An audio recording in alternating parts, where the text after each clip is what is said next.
More than 70,000 women across the world die of preeclampsia every year. That's according to the CDC. Now, there is no routine screening for it, but there is new research from UW on the Pacific Coast that shows a promising way to predict it.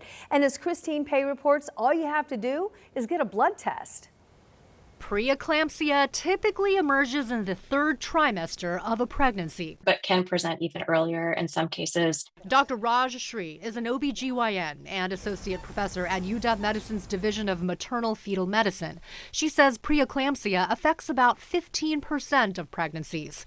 While an exact cause is unknown, risk factors include women who have existing high blood pressure, diabetes, older age, and IVF pregnancies. Dr. Shri says there's no specific treatment for preeclampsia after it's established, which is why it's critical to get a handle on it before complications kick in. Complications from late-term high blood pressure can lead to kidney failure and early delivery. That's the only way we have right now to initiate the process of sort of recovery or cure. And that, of course, means, higher chance of having a preterm baby. Something moms and doctors want to avoid.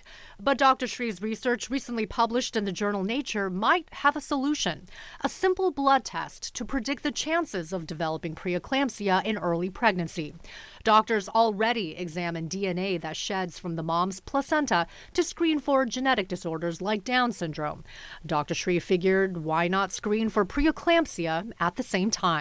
And so we thought, well, since we're looking at placental DNA and we know that preeclampsia is really heavily related to the placenta and placental development and function early in pregnancy, could we sort of leverage that biology for this other indication of looking at preeclampsia risk? She and her team sequenced what's known as free cell DNA samples from women over a 6-year period and developed a blood test that showed 80% sensitivity in predicting whether a pregnant person might develop preeclampsia.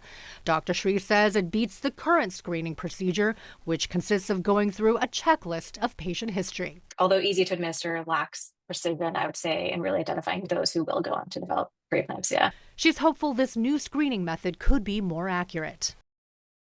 So the next step, we're told, is getting more samples and approvals to conduct clinical trials. We'll keep an eye on it.